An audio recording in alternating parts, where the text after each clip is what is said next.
If you met him, you would have said, what an incredible kid. Isabel Castellanos knew both of her boys would light up the world by the way they light up her heart. You were never sad in that house because he would make you laugh. This one's Alex. He tried his hand at baseball. So Alex checks in. Let's just say he did okay. And he skies one, hence at the wall.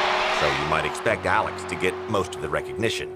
But his older brother Ozzie is the one who tends to get recognized in public, and every time it makes his mother glow. You cannot imagine, Craig. They see the picture of my son, wherever, a dentist, a doctor's office, everybody knows him. And they ask me, how do you know Ozzie? That's how they call him. And I say, I'm the mother. Ozzie Castellanos was a 19-year-old lifeguard when he rescued a man who was trapped underwater and saved him with CPR in front of a whole crowd of people. I was screaming, that's my son, that's my son. That's incredible, I couldn't believe it. But unfortunately, that's not how most people know him. The other day, a girl came from Orlando to go to his gravesite and told me how much she missed him. Ozzie Castellanos, or Asmani, as his friends called him, was just 23 when his life was tossed away on a boat full of people. You know, they said he was going to play a joke. He does a quick left turn. And then the driver yanks the steering wheel.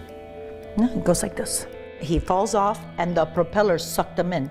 He was not wearing a life vest, and not one of the 11 people on board could save him. And a lot of people in this country don't understand the pain of a mother. You know, people think that I should be over it. I can never be over the death of my son. That's how and why she channeled her grief into a call for change and pressed the legislature until it delivered Asmani's Law. If you drive a car, you have to take a test. You have to learn how to drive. For boating, there's nothing. Go buy it, no insurance. Buy a boat, take it out. The idea behind Asmani's Law is to eventually require anyone who operates a boat in Florida to take a basic boating and safety class. They will run over you. Experienced captains like Woody Gore say those classes are certainly needed. It struck him when he took the Coast Guard exam. I thought I knew all about a boat, and I thought I knew about navigation and lights and markers. Geez, I didn't know nothing. But Florida's boating lobby resisted, and former state lawmaker Dwight Dudley says it has a lot of clout. Moneyed interests that can influence the process. Isabel knows more about that than she ever cared to learn. You know, you go to one politician, oh, I don't know about boating. You talk to one and they'll say, you're fighting the boating industry. We need money for the lobbyists to fight against the boating industry. And They've said this? yeah, it's all about money. It's all about power.